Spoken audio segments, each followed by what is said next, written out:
I'm going to demonstrate creating a 3D file of a folding carton that we will derive a die line from, so we can make an actual sample to test how it works. At this point, we've selected our product, did our research, and did our sketches. So this is a sketch from the example I created of what the structure was going to look like and an estimation of what this die line might be. So that's a good starting point. So after we have that, we need to build our product so we can build the box around it. So this is a small little nasal inhaler bottle that I'm creating this carton for. So this needs to be accurate geometrically because we're going to use this to make it fit into the carton, but some details, some radiuses, and some textures and things like that would not be necessary at this point. So the size of the box, this particular one, I had some stipulations given to me from the client about size, width, because they had a designated area on shelf that this product was going to fit.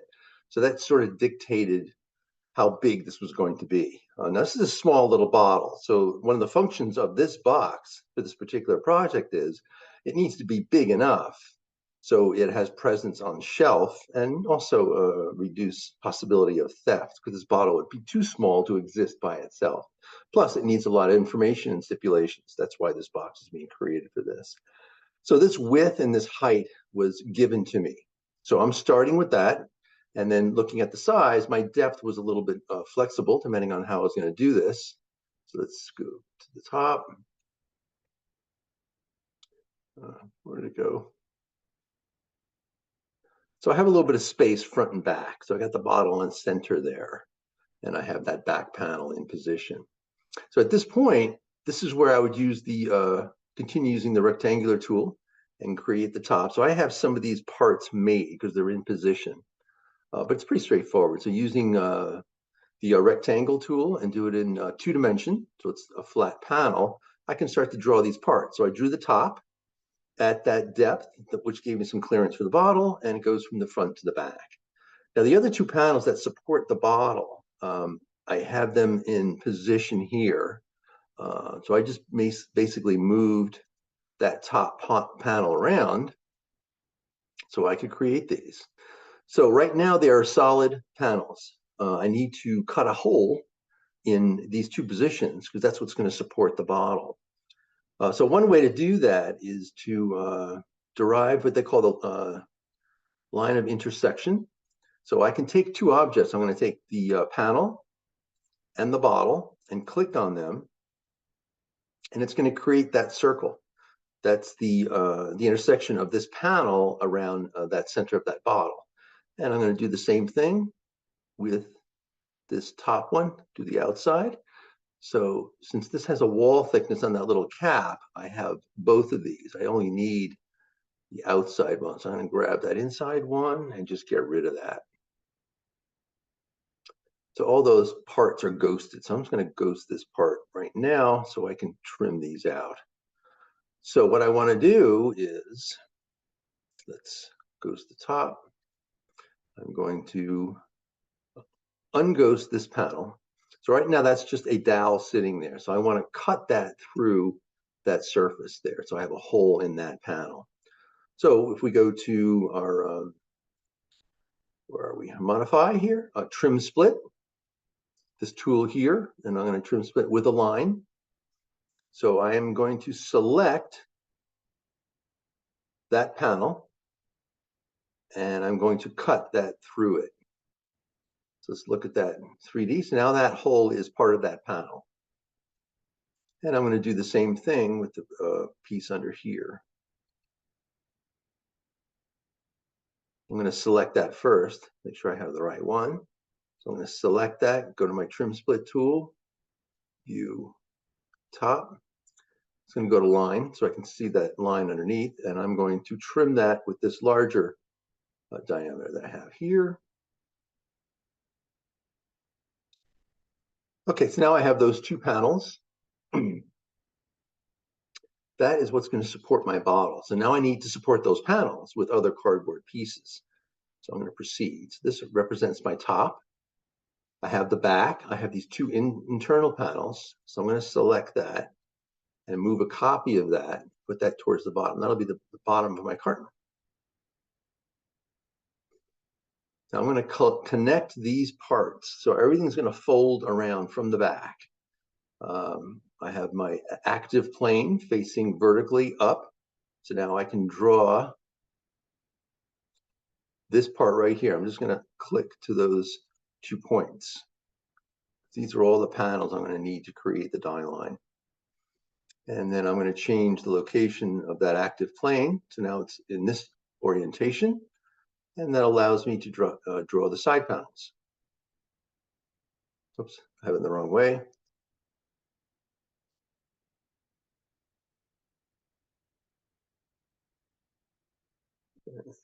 That. It's going to go to wireframe so I can see.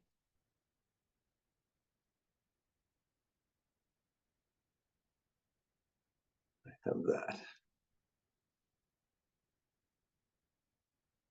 So at the back, I have those panels that come around the top. And then when those get folded into position, that's what's going to support the bottle. Okay, so now we have our front panels. This particular design, remember with the sketch here, we have these 2 front panels that overlap one another, and they create that layered effect, and it's going to contain the graphics during the unboxing experience. So those 2 panels come from the same size as the back.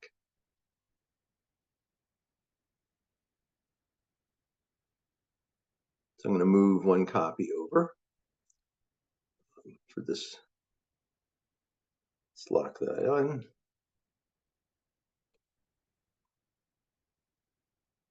Now this is going to be informed by the art. So in this particular situation, the art was created by the graphic designer, and that is going to inform what the structure is going to look like. So I'm going to bring in that piece of art. So I'm just selecting. I had brought in that art as a texture map. I put it on top here, I just laid it on top. And now I just have to make some adjustments under here, under attributes. We have edit texture map tool. So I'm going to select that. 90 degrees means it's facing towards the front. You can experiment with these different ways of orienting these panels. It's going to be flat. Very important that I need to make it the exact proportions of that graphic. And now I need to make it the right size. If I remember correctly, I think it was 3 3/8 of an inch. This is horizontal and vertical. And since I have that locked to the proportions, it's automatically going to bring that to the right size. And there it is. So I'm just going to use this tool so I can see. I need to trim this on these edges. I only want this front part with the curves. These other graphic elements, the 24 hours and the 60 doses, that is on the other layer, which will be underneath. So I'm going to trim that away. I'm going to fake this slightly. This curve was created, spline tool, but I'm just going to quickly do this just for demonstration purposes. Cutting down here. Okay, so now I have those 2 curves. So I'm using the graphic as a guide. So I'm just going to go back to line tool. Now I can trim those edges off. I'm going to go back to the trim with line, and I'm going to select this panel. I'm going to select the panel on the inside of the part I want. I could select here or here. So now when I select here and I trim with this line, it cuts that part away. And I'm going to do the same thing here. So that's the new panel, and that's the surface.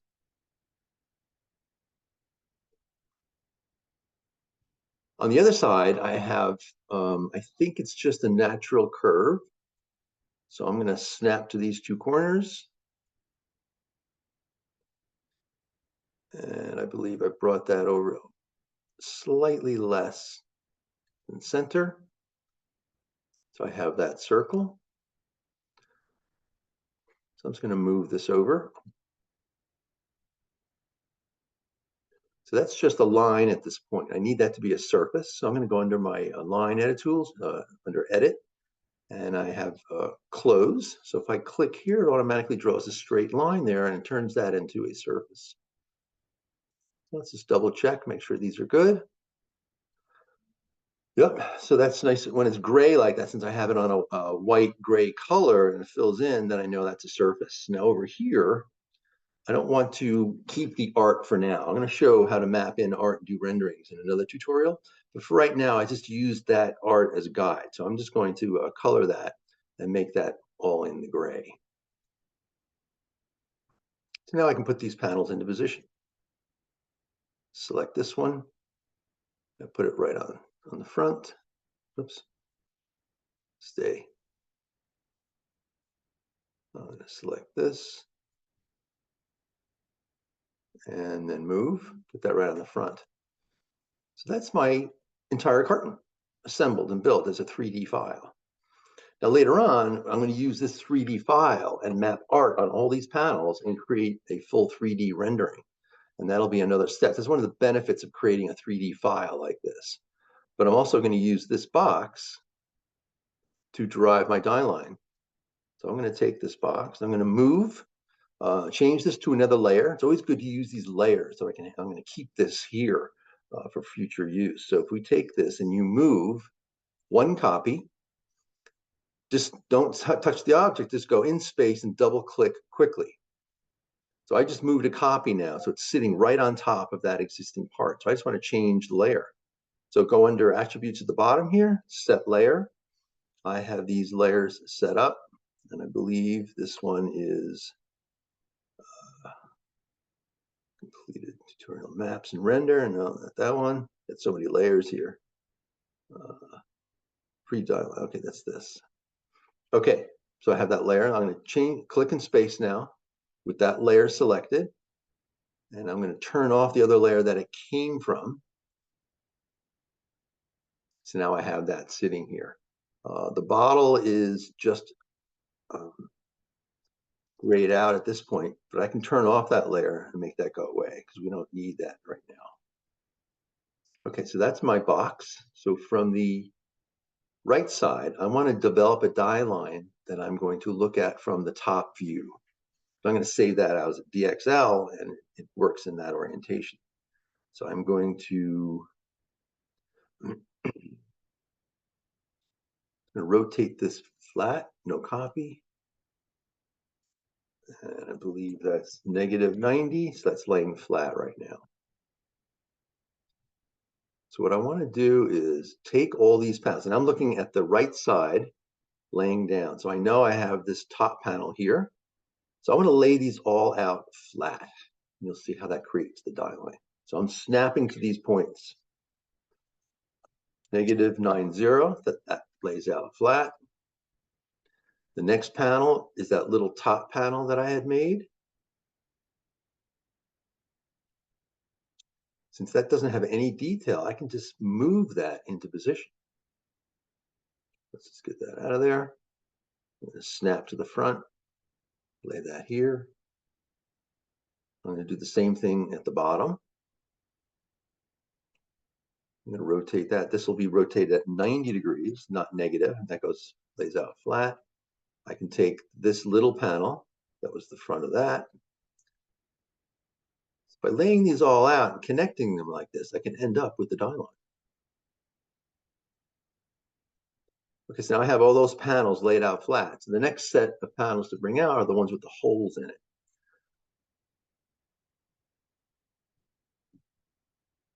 So I'm going to put that into position here. And I'm going to rotate that out -90.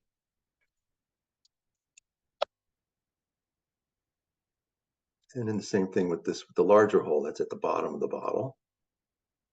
Move that out here and rotate that 90.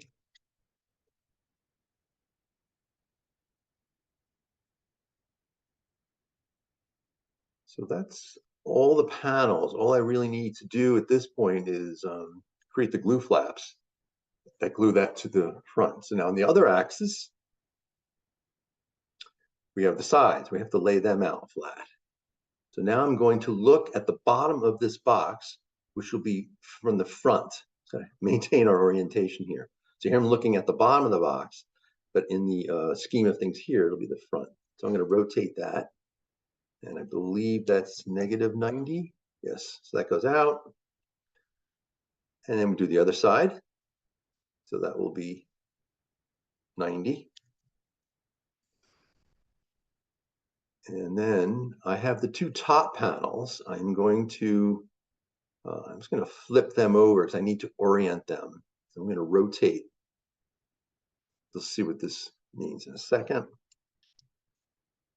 So I just flip them around. So now when I select these and put these into position, they're in the right orientation. So this is the one that came from the right side. So I'm just going to click on it from here and connect it to that. So that comes around.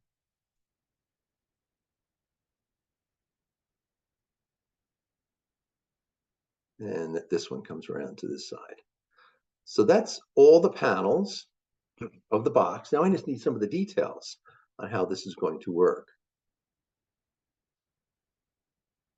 So there are some tolerances that I need to keep track of.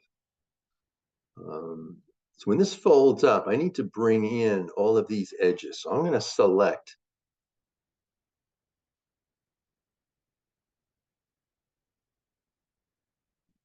all these lines.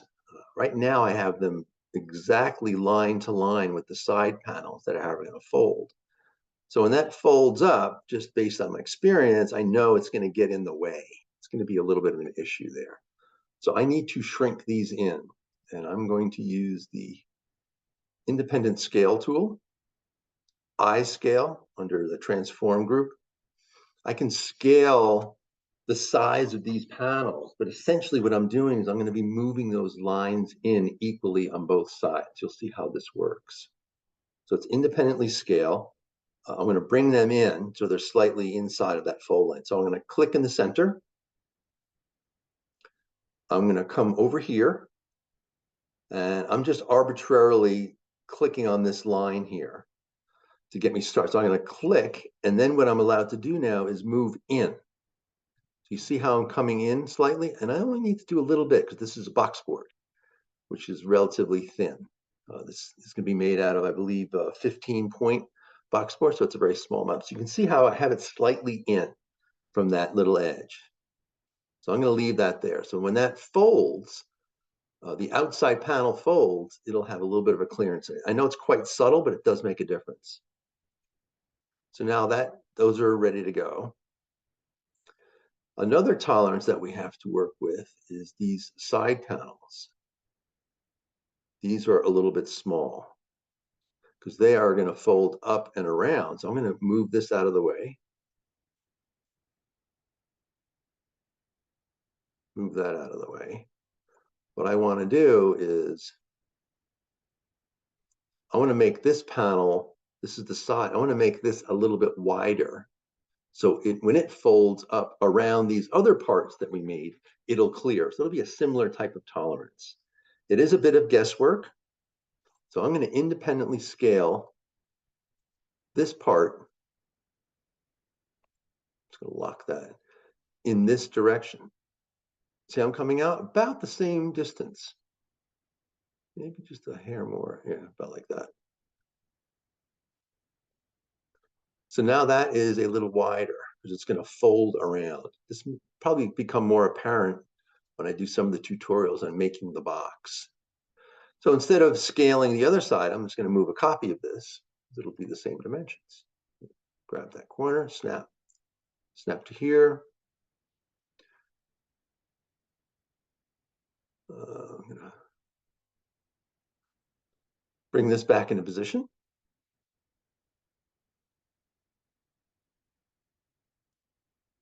And then move this.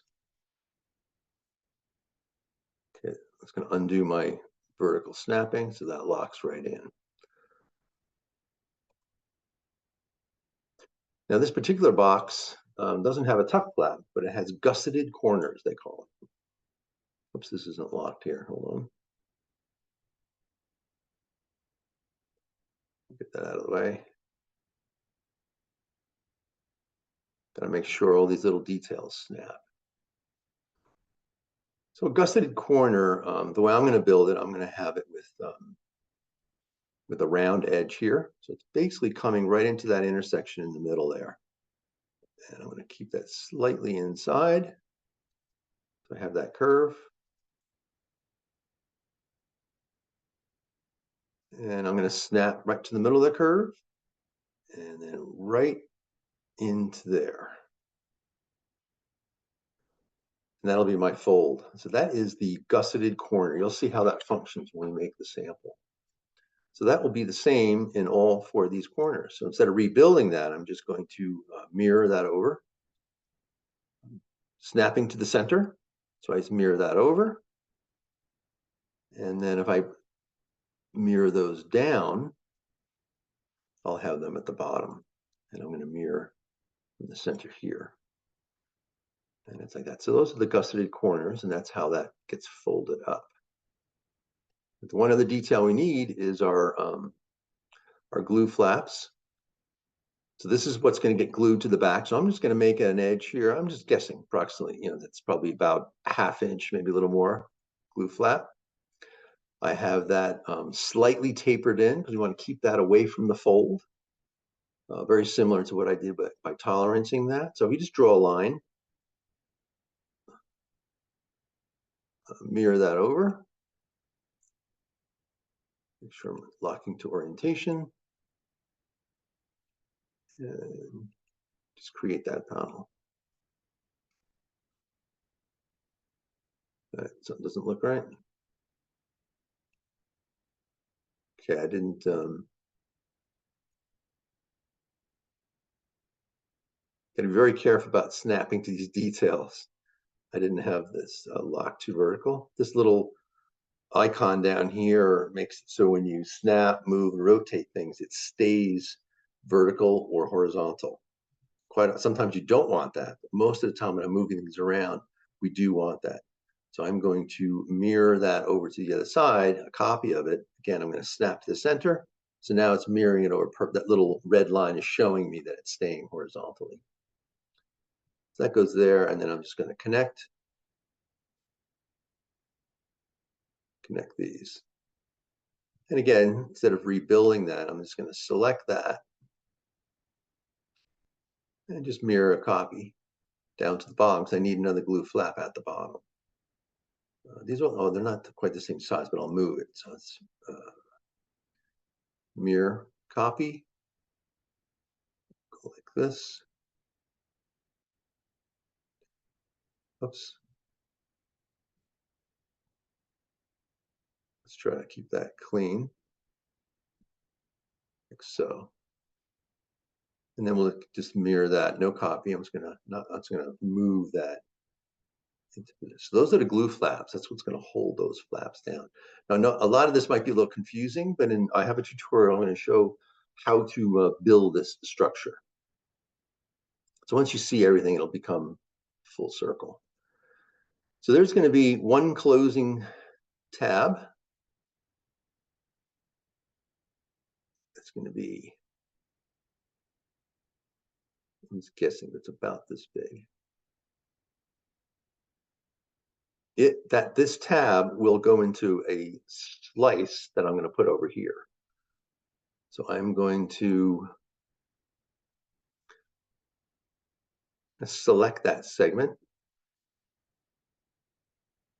This will be a guide for me to make this slit score.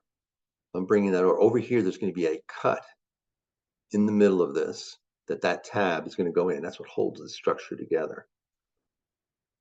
And I'm just going to move that. Now it's right on the fold. We want it to be just slight. Oops, deselected it. I want to move that. I'm going to make this to object. And you select object. So I'm just going to move that over. So when that fold occurs, that will pop up and create a gap for this tuck flap to go in. So here I'm going to create radiuses. So we can do that with our line edit tools. So we have this one here called fillet. And I am going to do about a 1/4 inch. It's about right. But I want to do just these points. So I need to go over here and select the point feature. And I'm going to select these 2 points. Fillet tool, I have it at 1/4 inch. Let's see how that looks. That looks good. So now these are all one entity, and that'll become apparent later on when we start doing art. So that's all my detail. So this should work. And since I have made it, I know it works. But sometimes we're going to have to do some guesswork. So I need to make a frame around this because I want to scale this and send that, see, 13 3/4, 13 3/8. Okay, I could do a 14 by 14. It's really kind of arbitrary, but I want to save this out, and I need to know exactly how big it is. 14 by 14. So I'm going to remember that because I'm going to set my image options to that so I can save this out and print it. So I was going to put that, give myself a little room.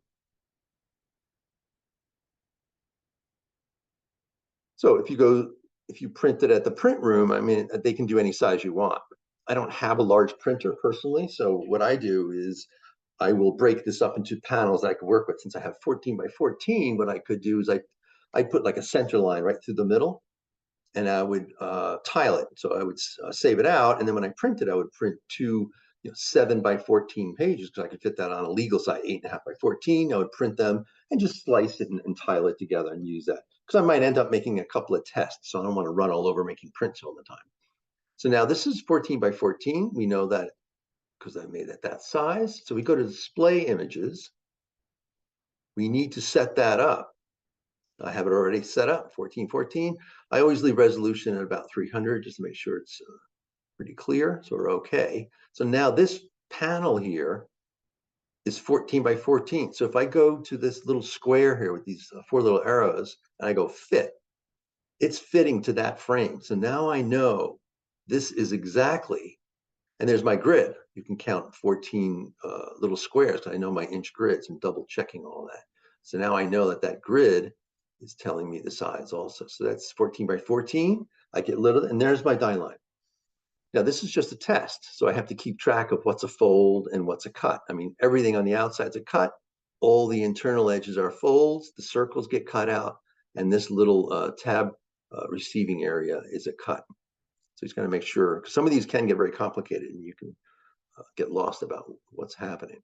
So now I have this to size, ready to go. So all I have to do is export image under File, and we have all these image options. Go to JPEG, very straightforward.